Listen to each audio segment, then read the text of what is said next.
भारतीय संविधान के किस भाग में आपात आपात का संबंध ये किया है? 18वां है। आपात मतलब कहां से लिया गया? भारत के संविधान में 60 देशों का बार बार बोले, इतना बार बोल दिए जी कोई क्वेश्चन देखिए कभी भी माइंड ना भी फ्रेश रहेगा तो भी मिलेगा, मार दीजिएगा। तो भारत के संविधान में जो है 60 देशों का अध्ययन करके संविधान सभा ने भारत का संविधान किया, लेकिन सबसे ज्यादा प्रभाव भारत के संविधान पर है 1935 के दिन। घिसा पीटा क्वेश्चन है, प्रीवियस क्वेश्चन देखिए, कोई गाइड देखिए क्वेश्चन मिलेगा ही। तो इमरजेंसी का प्रोविजन कहां से लिया है भारत में? तो जर्मनी से। यही ना आप रखते हैं। अब इमरजेंसी जो ऐसे 3 तरह का है, अभी तो बोले थे। आर्टिकल 352, दूसरा जो है आर्टिकल 356 और तीसरा है आर्टिकल 360।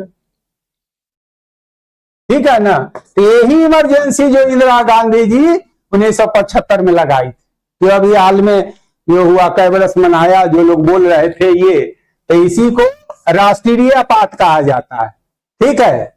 तो इसके लिए एक और भी इसमें जोड़ देते हैं, 1 महीना में रेटिफिकेशन होना जरूरी है संसद द्वारा, नहीं तो विड्रॉ कर लिया जाएगा। ठीक है? ये राष्ट्रपति शासन जिसको कॉमन भाषा में बोलते हैं, इसको संवैधानिक गतिरोध अगर उत्पन्न हो जाता है राज्य स्तर पर, तो ये आपात जो है केंद्र सरकार लगाती है, जिसको आम बोलचाल के भाषा में हम लोग बोलते हैं राष्ट्रपति शासन, प्रेसिडेंट रूल।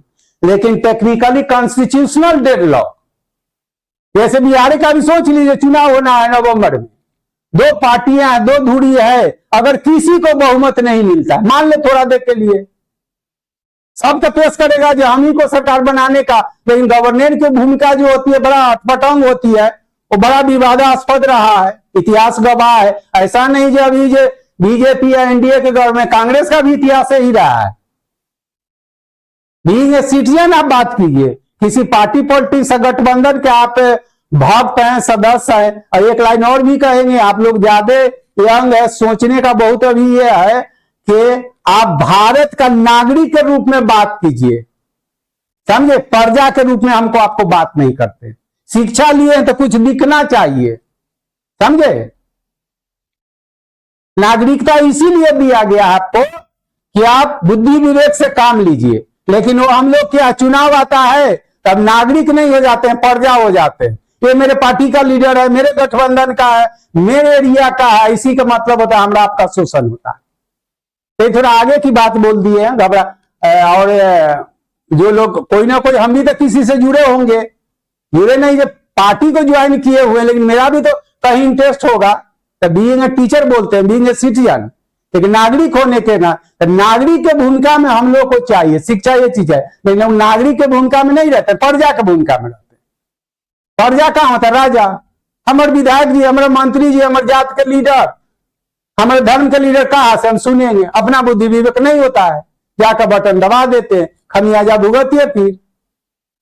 सिटीजन के रूप में आप काम कीजिएगा। तो जो है पार्टी का हारना, आपके लीडर का हारना और हारना अदर थी, वो अलग चीज है, लेकिन आपको सेटिस्फेक्शन होगा कि सही व्यक्ति का हमने चुनाव करने दिया है। लेकिन हम लोग वहां भूल जाते हैं। स्टूडेंट को क्या चाहिए? उसको रोजगार चाहिए। कोई पार्टी वाला, कोई गठबंधन हो, केंद्र में हो रहा है, जो हमको नौकरी देवे, वो सरकार सबसे अच्छी है। लेकिन जब चुनाव आता है तो हम हो जाते हैं एनडीए का, आप हो जाते हैं यूपीए का, हम हो जाते हैं आरजेडी, आप लोजपा, आप आरजेडी कांग्रेस से हो जाते हैं, और उसी का खमियाजा भुगतते रहते हैं हम लोग। तो थोड़ा ऊपर की बात हो गई, ऊपर नहीं, लेकिन नागरिक के नाते परीक्षा तो देना ही है। तो ये 356 में ये 2 महीना में रेटिफिकेशन होना चाहिए, सब लिख दिए एक जगह, ये भी 2 महीना में। या देश के लिए अच्छी चीज है जो ये अभी तक द्वितीय आपात नहीं हुआ, ये तो सबसे ज्यादा। तो सारा कुछ कर दिया आपका। 20वां भाग में जो है, इसमें संविधान संशोधन है। ये सारा सुनिएगा, किताब और क्वेश्चन बैंक सामने रखकर, समझे? 15वां में चुनाव है, और 9वां में पंचायती राज है, जिसको पंचायती राज मीन्स वही पंचायती राज। इतने कंट्रोल करना लीजिए सब जगह, तो उस पार्ट का हो सकता है कि कुछ और ऑप्शन देगा, इतना जानते रहिए तो छांट लीजिएगा।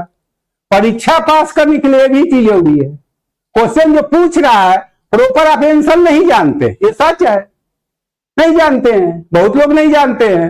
लेकिन जो आप ऑप्शन अच्छे से पढ़े हुए हैं तो आप सोचिएगा 18वां कर रहा है, 18वां तो इमरजेंसी के लिए पूछ रहा संविधान संशोधन, तो ये तो नहीं होगा। 15वां कर रहा चुनाव की बात कर रहा था, ये तो नहीं होगा। ऐसे अगर 2 गो छांट लीजिएगा 4 में से, तो 2 में से आप तुक्का मारिएगा तो 50% संभावना है। आप कुछ ना जाना तुक्का मार रहे हैं, अगरबत्ती दिखा के जाइए, चाहे बहुत दही खा के जाइएगा, उससे कुछ असर नहीं पड़ता, पढ़ना पड़ता है,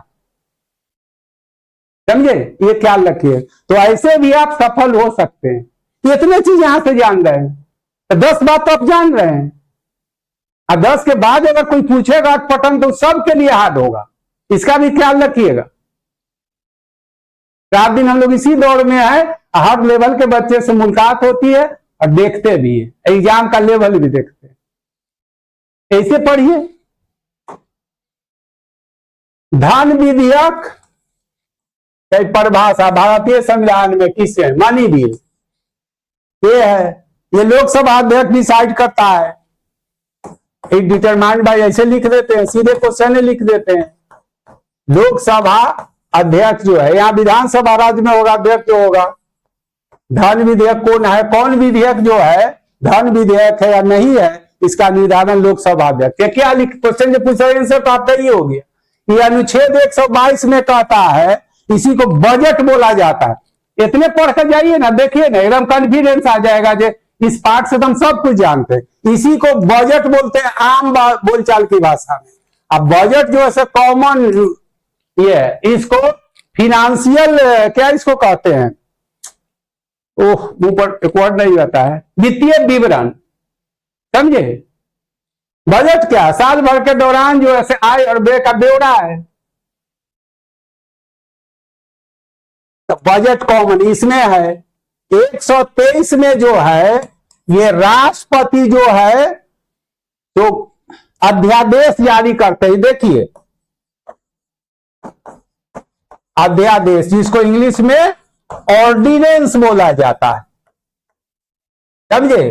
तो राष्ट्रपति अध्यादेश तभी जारी करेंगे जब दोनों सदन क्या हो, सत्र में ना हो, जिसको रेसेस कहता है, ड्यूरिंग द क्या बोलेगा, रेसेस पीरियड, मैंने जब सत्र में नहीं होती है तभी अगर देश के स्तर पर कोई ऐसा मुद्दा जरूरी है, ऐसे कानून की जरूरत है जो राष्ट्रपति उचित समझते हैं, तो जब सत्र में कोई सदन नहीं होता है तो ऐसी स्थिति में राष्ट्रपति के लिए है ये अनुच्छेद 123 के तहत जो है अध्यादेश जारी करते हैं। अध्यादेश में जो बात भी वर्णित किया गया है वह सारा वह कानून उसी तरह होता है जैसे संसद द्वारा पारित कोई कानून है। लेकिन जैसे ही सत्र में आएगा संसद इसको रेटिफाई करेगा तो ठीक है, और नहीं रेटिफाई करेगा तो फिर अपने आप को कोलैप्स में खत्म हो जाता है। और ये जो 143 अनुच्छेद, इसी में जो है से कंटेम्परेरी प्रेसिडेंट, समकालीन राष्ट्रपति, भारतीय संविधान पढ़े तो भारत के राष्ट्रपति अगर कहीं पे कोई कानून जो विवादास्पद हो जाता है तो कोई जरूरी है हम आप कानून पढ़े हुए हैं, तो वैसी स्थिति में राष्ट्रपति सर्वोच्च न्यायालय से अनुच्छेद 143 के तहत कानूनी सलाह लेते हैं कि इस मुद्दा पर क्या होना चाहिए, क्या होना चाहिए। बाबरी जन्मभूमि जो है, अभी बक्से बिल है, ये सब क्या है, उसके बारे में जितना सुप्रीम कोर्ट को डाटा है, सुप्रीम कोर्ट का संविधान का ज्ञान है। राष्ट्रपति तो पॉलिटिकल बॉडी भी जाते हैं, चले जाते हैं, हमको भी अगर बना दिया जाएगा तो हम क्या जानते हैं,